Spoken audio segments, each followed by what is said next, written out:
it to me already, bro. I whip it up in the pot. I'm getting rid of them O's. I whip it up in the pot. I'm getting rid of them O's. Product cooking in the bendo. Product cooking in the bendo. Yo, what's going on, everybody? Welcome to the Hump. I am your host, Franchise Cam. My man Moan Love is in the building. Finally, after a week off. I hope you know that's going to reflect in your paycheck next week. So, just so you know, I mean, we good, but I mean, you didn't have no more vacation time left. This is like your first vacation. It's your last vacation, just so you know. Not a lot of vacations. Don't put our dirty laundry out there, bro. Don't do that. Don't do that, man. First and foremost, we won't get into the specifics, but we shouldn't. Somebody's getting wet naps with their, with their chicken packets now. Before we get everything started, man, how was your week, man? The feedback is kind of. So how was your week? How's it go this week for you? Week is good. Everything's been going good. Hold on. On the playback, you'll be able to hear all that on the playback too. When I'm doing the playback, I can hear it. But you can hear it. Yeah. Yes, you can. Y'all talking technical in my head. I don't know nothing. It's like all I know is On my broadcast, I can hear us, and then I hear us again in the back. no. Okay. But my week was good. Work is good. Life is good. Family's good. Didn't get a chance to ball this weekend. I know you didn't. Well, did you play? I played Saturday up at Glenville. It was sweet. It was sweet. Only scored like 3 points. We won 4 games, lost 1. 3 games, lost 1. Only scored like 3 points. But I played really good though. My jumper wasn't wet. But I never had a wet jumper to begin with. It was cool. Everything was good, man. We'll be playing again this weekend. Hopefully both places. So everything's good with you. I know you got a lot of stuff. I mean, like taking a week off, I know you got a lot of stuff that you want to get into. Before we start all of that, I got an issue with this guy that you posted a video the other day. What is his name? You know his name by any chance? No, you didn't post a video, but you commented on the video. Oh, Derek Jackson. Derek Jackson. Yeah. This isn't the first time I've seen him. So, post a video or whatever and stuff. He just gets on my nerves, man. Like, I mean, I get you trying to uplift women or whatever and stuff. But why does it have to be to the detriment of men? That's what I don't understand. I mean, I love my mother, I love my sister, I love my wife, I love my my daughters. But why do you have to make a video lifting them up but tearing down black men at the same time? That's what I don't understand. Because he wants all the poon for himself. I mean, but that's why he's doing it. He's doing it to. Isn't he married or something? I think he also talked about his marriage and his children. He's and married. Oh, he's not. No. He don't really know nothing about women being married. You can't really learn a woman until you get married. It's the oldest trick in the book. It's the same thing we talked about before, but you're catering to a crowd. You're telling them what they want to hear. Mm-hmm. You're telling them common sense stuff, but you're putting it in so many ways. And then, like I said, the problem we have with it is you're doing it like if you take street culture. Mm-hmm.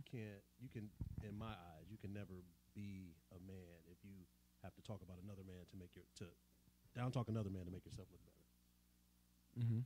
So I take that and you put it in that's what he's doing. He's down talking everybody else to try to make himself look better. He probably beats women.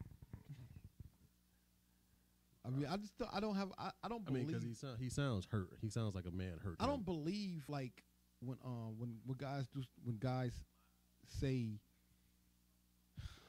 when they like too like over the top with their congratulations or condemnation of other people. I just believe that they're like the opposite of that. Yes, I I feel like in his Whatever. basement he got like women chained up, like sewing stitches and Nikes or something. I don't know. What he's just trying to throw people off the scent that he's a horrible guy. I just really do. I mean, he might not be. I hope he isn't, but it's like, you know, and that line in Chris Rock's comedy thing that he was talking about. To me, it was a true line. I mean, I understand him not agreeing with it, man, but why does it have to be? Like, you know, even like in some of the women that you were talking about, I mean, that were on the post with you, they were just like, you know what, like Chris Rock was saying, like just because he's saying it's facts, and I just kept thinking, like, I mean, damn, can we have anything? I mean, could that one line be a fact? You know what I mean? Yeah, but to me, comedy is like music. It's like entertainment. You don't take everything serious. You don't take everything. I forget the word I was looking for. It's not.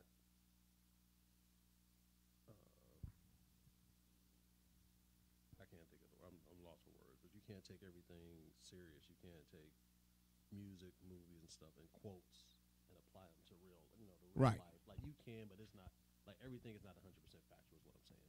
Now, where there's some honesty and some truth to that, maybe for men, yes. But is it 100% factual? No. I mean, and again, it's his reflection. It's how he feels. It's how he feels, right? You know, so it's not so much But that. but it always resonates when a bunch of people, when men identify with that, it bothered people. You gotta silence that. You can't silence or vibrate. I You mean, gotta take it on vibrators. my phone is like the coolest though. I mean, but if it is gonna vibrate, you can't have it vibrating on the table. I mean, I'm muting altogether. All right, so That's just I think it can. I'm not So- 100%. So I don't know. I don't like that guy. yeah. Maybe You know my line after that guy. yeah. I mean, he has a lane, so go ahead and do your thing, but you can't expect everybody to just fall in line. I mean, because after a while, you think it's gonna get old. It's gonna get old. He's gonna get, and then he's in that company now, that club now. Like he can't do anything wrong. Mm-hmm. Like there's no room for error for him to mess up because he's basically preaching at people to live this way or do these things. Now he can't do anything wrong. I don't know why I thought he was has to be like married the or he had ultimate guy. kids or something, because I thought I heard him one time talking about his wife and his kids or something like that. And He's he looks like always he's waiting for driving a his future minivan. wife. He's always talking about his future wife. Oh, his future wife. Oh, The person that she's in died in his Cleveland. life. What? Where is he? So- Do you know where he's located? No, because I'd probably go there and fight him. I agree, you probably would. All right, man. So The Billy Chronicles. All right, so man, I know you got a lot of stuff going on, man. So let's dove into it, man. Let's go, man. nope, I just had I missed a week, so it's kind of like a double back on some things we already talked about. Definitely want to talk. I would definitely want to reflect on the Black Panther movie. Definitely want to do another take on the situation with Monique, Mm-hmm. and then talk a little bit about the NCAA rules and the Absolutely. sanctions and all that stuff that's coming down, and then dive into some like community stuff. I think everything else, everything I want to get to kind of ties into what we're talking about. And also, we got my girl, national comedian Alicia Cooper, calling in at 8:20. She's at the Improv from Thursday through Sunday. She's headlining. She got an all-star cast with her. So I think I'm gonna try to go tomorrow because I'm off and check her out. See if we can score some swag. If not, I don't mind paying to see her. Really good person. I met her. I've been friends with her for at least 10, 15. How long was it? I know this is kind of horrible to bring it up. How long did the Anthony Sowell stuff? How long ago was that? That's a great thing to associate it with. But anyway, that's when I met her. I met her, and that was out because that was right around the time I think LeBron left the first time too. So Anthony Sowell, shout out to Sowell. Nice. No, because honestly, that was my set. I was talking about him. Like next And, time, just like we met about 6 or 7 years ago. That, like This is me though, let's man. Come on, man. Let's keep it as vague as possible. This is how I connect dots. Damn it. It was Anthony Sowell and LeBron leaving. It was around that time because I was talking about like how Cleveland was like at that time. We were known for a lot of negative things. Like it was Sowell and it was also LeBron leaving, and it was like around in that same basket or whatever. So like a lot of people didn't talk. It was a lot of good things going on, but people didn't talk about it. But anyway, I've been friends with her since then. She's a phenomenal comic. I need to check her out at Improv, Cleveland Improv, Thursday through Sunday. But she'll run all that down. She's calling in at 8:20, so y'all hang out. All right, so like you said, you weren't here last week. No. So the Black Panther, we'll get into the Black Panther stuff because I was like really interested to talk to you about it. I mean, we text back and forth about it, but nothing like, like it's like a week has gone by since the movie premiered or whatever. It's made a gazillion dollars, and I don't know. I mean, it's like black people don't want to be happy about it. I don't know why, but it is what it is. All right, so we're gonna hold that. We're about to go to break right now, and we come back. We're gonna get your take on the Black Panther. Okay, that's what's up.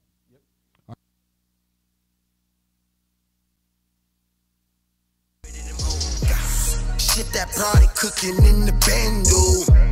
Shit, I keep a shooter, keep them hands low. Hop out that Ferrari like I'm Rambo. Say a prayer, your fam gon' have to light some candles. My hand on the work, I should have an office job. And I am the boss, so how you gon' cross the mob? Skeeter O'Neil, now that's what I call a lob. Covered with one of them, that's what I call a prob. I've been scooping bitches in the Lambo. Pitching on my block while I'm the landlord. Pay your fee, that's what I stand for. I play the key, you take shots like the backboard. The day I punched in, I was born on the job. Now the inside guts look like corn on the cob. Food on the plate, guess you the dinner meal. Bowling like Centerfield. Please get this kid a meal. Product cooking in the bando. Product cooking in the bando. I whip it up in the pot, I'm getting rid of them O's. I whip it up in the pot, I'm getting rid of them O's. Product cooking in the bando. Product cooking in the bando. I whip it up in the pot, I'm getting rid of them O's. I whip it up in the pot, I'm getting rid of them O's. Shit, I gave them more than they can ask for. Big stick, similar to Jim Duggan Axel. Big whips, call me SOR. Yeah, I'm that boy. SV, call him Escobar. With them tracks, boy. I can't say sorry, I make you fellows mad. And niggas can't stop me, I'm like a yellow cab. And just for that, I might cop the yellow Jag. I never left, but it's like you could tell I'm back. Got about 220 on the dashboard. With a cup of Henny, that's the crash course. For the drop, I keep a mask for it. And the Glock, like I shot with the task force. I'm making my name, you should call me monumental. I studied the best, you can't even find a temple. Like I'm tapping them bags, every dime I'm into. You can't even find a signal. You don't know the grind I'm into. Product cooking in the bando. Product cooking in the bando.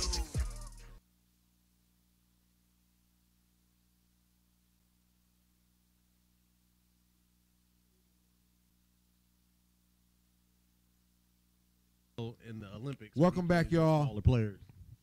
So we're in debate on how right I am about Carmelo in the Minute Studios right now. Welcome to the Hump. Before we get to Moan's takes on Black Panther and the stuff going around Black Panther, shout out to Mr. Dre. Another week, another fantastic bowl of candy. I mean, this is great. Let's eat candy on air. Your candy creating skills are unparalleled to anybody I know, especially Sean. All right, so there's no moon pies in here, Sean. Right.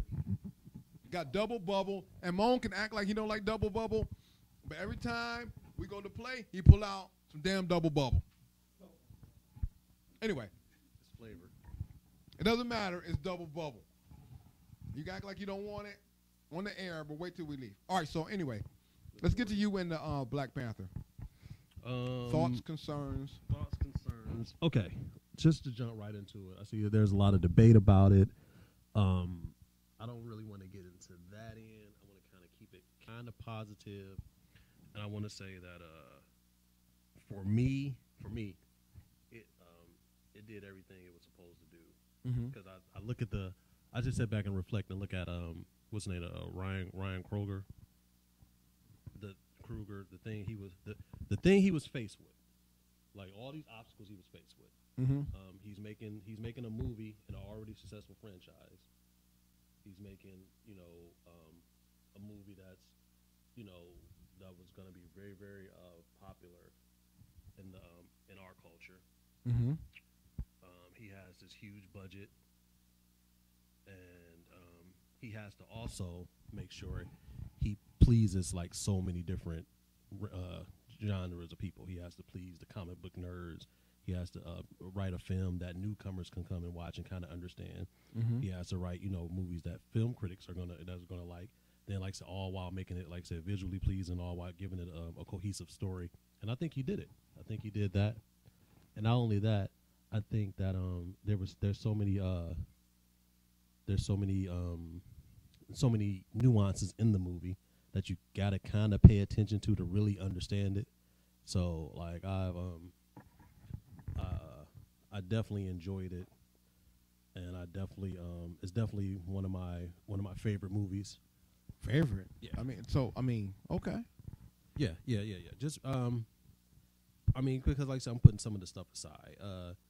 Acting was incredible to me.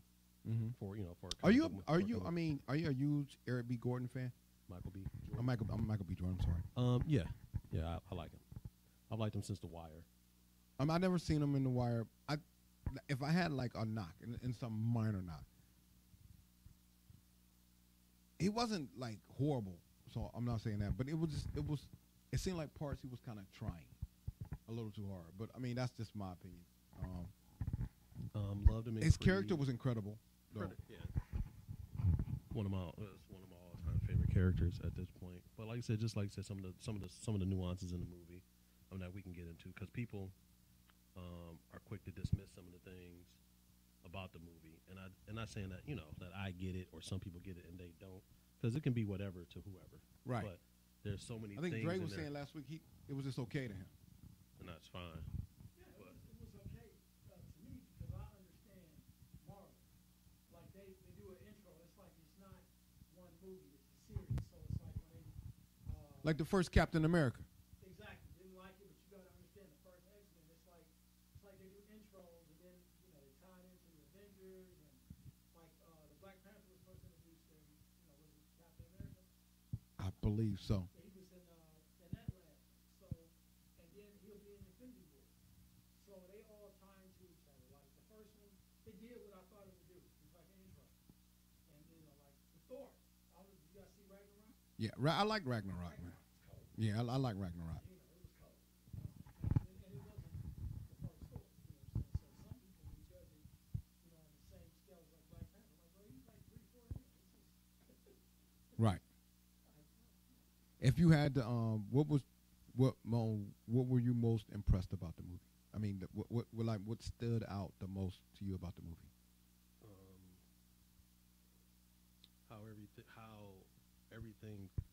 How everything flowed. There was a lot coming at you, but it kind of flowed. And then it's kind of like, for me, it's kind of like Luke Cage. There was some stuff in there specifically for specific people. Right. And I thought there was a lot of stuff in there specifically for me. And I like that. And like I said, it might have been some other stuff for other people. I thought there were a lot of things in the movie specifically for me. And I love that about the movie. So that's my favorite thing about it.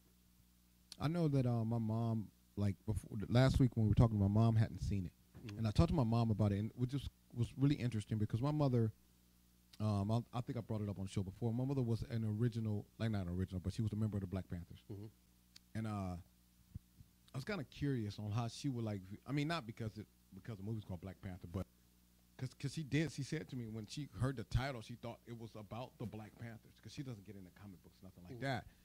And she said she's seen it, and she's like, she knew it wasn't when she seen it, but she said she really liked the strength of the movie, like how a lot of times in movies we're portrayed like, if there's a black guy in the movie and he's a badass, he's surrounded by a bunch of white people and he's the badass, you know what I mean? And she was like, she liked how the fact that everybody, there was a wimpy black person, it was a scandalous black, it was like the whole cast was made out of different range of characters for black people, and it wasn't just this one standout black person, you know? It's kind of interesting, and she enjoyed it. She really took a liking to the female warriors, and she sent me a couple of articles about the female warriors. Although they weren't called what they were called in the movie, there were these female warriors. I can't think of the name right now; it escapes me. And they were mimicked. I mean, they used them. You know, they were like known as the fiercest females on the continent of Africa. They was about that life. You know. Mm-hmm. So I mean, I was really interested, and I took the Machine to see it. And the Machine, she really liked it, and she really liked the strong female characters. You know, it's one thing that you could be a strong female and still uplift black men. That's what I got out of it. I know that sounds kind of crazy, but that's what I got out of it. I mean, but not only that, but like you said, there wasn't just, well, there were strong personalities, but even like, you know, there was, you know, one that was into science, one that was into, you know, one that was just specifically a warrior, one that was kind of a freedom fighter. So you had a different range of people. So favorite character in the movie? Favorite character, Harry Killmonger.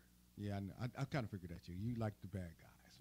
I think I'm the only person that clapped in the theater when he threw T'Challa over the waterfall. And I missed that part because I went to the bathroom. But yeah, no, I get dirty looks, and I'm like slow clapping because it's not the end of it, right? But just like you said, for me it was just you know, I'm just big on symbolism and just the symbolism of it. And I was talking to a couple of friends, and they were just asking me like, what do they think what did I see that they didn't see? I'm like, just the whole.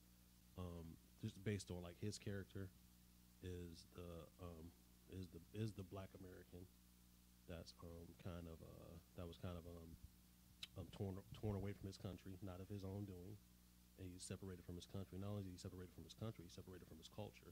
He wouldn't have knew his culture if his father hadn't given it to him. Mm-hmm. And then even when he went to reclaim what he felt was his, he did it by their laws. Right. In all honesty, he wasn't really a villain. Yeah, he was. I like he was created. I use anti-hero, but he was still he was pro his people though. You know what I mean? So I like that a lot about that character. I mean, I wish they could have found some way to work together, but of course, that wasn't going to happen. I don't think he's dead, honestly. To be honest, it's whatever. Favorite character or not, dead or not, for me he served his purpose. Mm-hmm. The statement was made. Whether they bring him back or not, the statement was made. Like you said, and the statement was made, the seed was planted.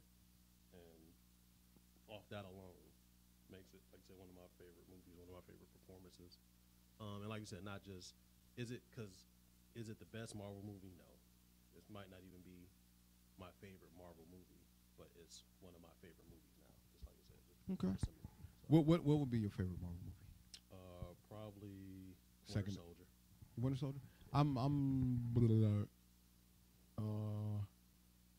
like I think my favorite was the second Avengers, the Age of Ultron. Yeah. Ultron was good. I mean, like I said, they're all good movies, but I just think my personal favorite was Winter Soldier. And one of the reasons I like the movie is because at the time it came out, I was working downtown, and I could see places in the movie where they shot, like places I used to pass every day, place where I used to work, where they shot at. But then I also liked the story and I liked the action. It was just a really, really good movie. Really good. Really well put together. So you said Cruel Intentions. I like Cruel Intentions. I like that movie. That's pretty old. Hey, Audrey. Just kind of segue, and this, and I'm gonna use this by something that Colin Cowherd said the other day. Not he said, but Shannon Sharp. It was Shannon Sharp who said it, Mm-hmm. which I am a fan of. I didn't like him much when he was on the national shows, but I do like him on FS1 for whatever reason. Shannon Sharp. Yeah. But he was like LeBron I think he found his niche. is kind of the Black Panther, you know, like a real life black superhero. And I know it was one of the topics you wanted to get into about the NCAA and people speaking out against it or whatever and stuff. Mm-hmm. I'm not ready to call him the best basketball player I've ever seen. I think he's definitely in the discussion. That's just, you know, but I definitely think he's the most influential athlete I've ever seen, not know of, because I think Muhammad Ali did a lot. Definitely know Kareem did a lot, but but that was like not in my era, you know. So I mean, the way he could pick up his phone and just change the or the complexion of an argument or whatever stuff is just incredible to me. And the fact that he does it, I think it's just incredible. I think he might even a guy that never went to college change the way college athletes are being viewed right now, just by the little simple statement he made the other day, because he has that much power. So I mean, what do you think about, you know, what he said, how he said it, and the overall state of the NCAA?